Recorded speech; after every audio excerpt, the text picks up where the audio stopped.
మీనాకి driving నేర్పిస్తున్న Balu, షాక్లో ప్రభావతి మరియు రోహిణి.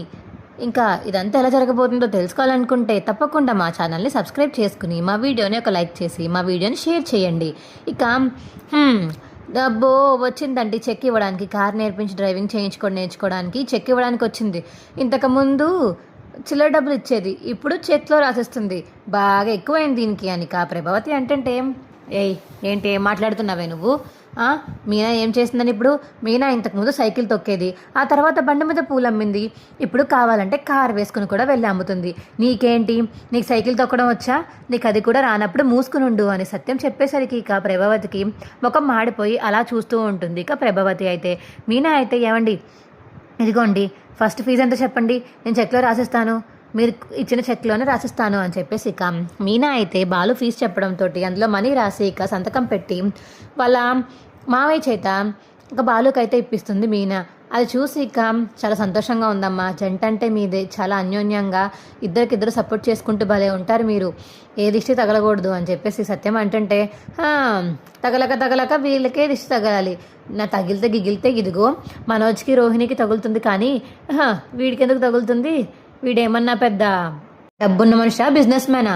ఏదో బోడీ కార్ డ్రైవింగ్ నేర్పిస్తున్నాడు, దానికి ఇంతలా చేసేలా అని చెప్పేసి ఇక ప్రభావతి అంటే నాన్న ఇంకొకసారి కానీ ఈవిడ నోరు మోయకపోతే నేను మాత్రం నా నోట్లోంచి మాటలు సరిగ్గా రావు నాన్న అని ఇక రవి అంటే అనుకోరా, ఏం పర్వాలేదు, ఇలాంటి వాళ్ళకి పిల్లలతోనే బుద్ధి చెప్తేనే అర్థమవుతుంది అని సత్యం అంటే లేకపోతే చూడు నాన్న, మరి అన్నయ్య కష్టపడి పైకి వచ్చి కార్లు కొనుక్కుని వదిన కూడా కష్టపడి పైకి వచ్చి ఇప్పుడు పూల డెకరేషన్ చేస్తుంది, కానీ మనోజ్ అన్నయ్య మాత్రం అసలు ఏ పని చేయలేదు, నాన్న డబ్బులు దొంగతనం చేసి పట్టుకెళ్ళిపోయి షోరూమ్ పెట్టేసుకున్నాడు, సిగ్గు లేకుండా మళ్ళీ వాడికి సపోర్ట్ చేస్తూ మాట్లాడుతున్నది ఈ అమ్మగారు అని ఇక రవి అంటే రే ఏంట్రా ఇంకా బాలుగాల తయారైపోతున్నావు అని ప్రభావతి అంటుంది. చెప్పాను కదా ఇందాక, నీ నోట్లోంచి మాటలు తిన్నంగొచ్చినంత సేపు ఎవరికి వాళ్ళలా ఉంటారు, మాటలు నోట్లోంచి వంకటింకరగా వస్తే బాలు అనేలాగే మారుతారు ఎవరైనా సరే అని రవి అంటాడు.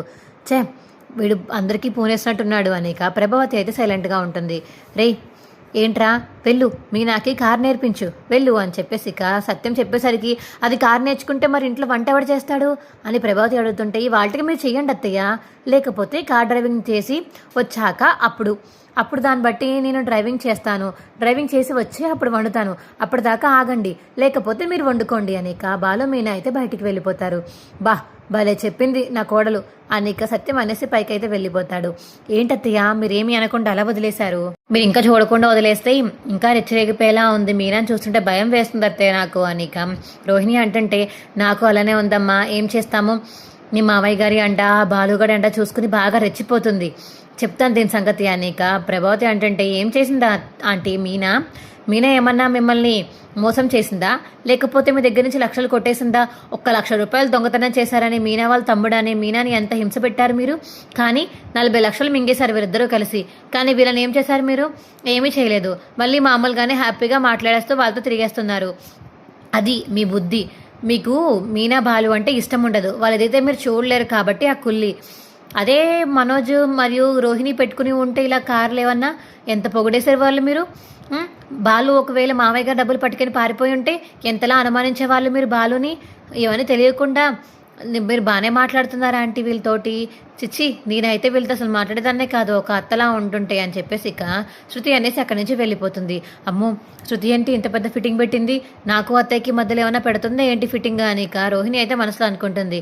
అత్తయ్య తన మాటలేం పట్టించుకోకండి అత్తయ్య, మీరు వదిలేయండి అని రోహిణి చెప్పేసరికి వదిలేశానమ్మా, అందుకే నీతో మాట్లాడుతున్నాను, సరే వెళ్ళు, షోరూమ్కి వెళ్తారా ఎక్కడికి వెళ్తారో వెళ్ళండి, నేను మిగతా పనులు చూసుకుంటానులే అని చెప్పేసి ఇక ప్రభావతి చెప్పేసరికి సరే అత్తయ్య, వచ్చాక మీనానే వంట చేస్తానంది కదా, ఇంకా మీకెందుకు శ్రమ, ఎప్పుడు వస్తుందో ఏంటో, ఇద్దరు షికారికి పోయారు కదా పోనివ్వు అని ప్రభావతి అంటుంది. ఇక బాలు అయితే మీనాకి కార్ ఎక్కించుకుని అలా చెయ్యి ఇలా చేయని ఇక కార్ డ్రైవింగ్ అయితే నేర్పిస్తూ ఉంటాడు. ఏమండి వచ్చేస్తుందంటారు నాకు, మీకు నమ్మకం ఉందా? నీకు సైకిల్ స్కూటీ అన్నీ బ్యాలెన్స్ చేయడం వచ్చు కదా మీనా, రోడ్ మీద ఎలా వెళ్ళాలో తెలుసు కదా, అలాగే కార్ డ్రైవింగ్ కూడా వచ్చేస్తుంది, సరేనా? కొంచెం స్టార్టింగ్ అలవాట్లేదు కాబట్టి మెల్లమెల్లగా వెళ్తావు, తర్వాత నుంచి నీకు అలవాటు అయిపోతే నువ్వే వెళ్ళిపోతావు అని చెప్పేసి ఇక బాలు అయితే మీనాకి నేర్పిస్తూ ఉంటాడు. అబ్బో, ఇలాంటి మంచి డ్రైవర్ దొరికితే నాకు హ్యాపీగా డ్రైవింగ్ నేర్చుకుంటాను నేను అని మీనా బాలు అయితే ఇక నవ్వుకుంటూ ఉంటారు. మా వీడియో మీకు ఎలా అనిపించిందో కింద కామెంట్ సెక్షన్లో తెలియచేయండి. మా వీడియో కనుక నచ్చితే మా వీడియోని లైక్ చేసి తప్పకుండా మా ఛానల్ సబ్స్క్రైబ్ చేసుకుని పక్కనే ఉన్న గంట సింబల్ మీద క్లిక్ చేసి నోటిఫికేషన్స్ ఆల్లో పెట్టుకోండి. అప్పుడే మేము చేసే వీడియోలు మీకు రోజు వస్తుంటాయి. Bye friends.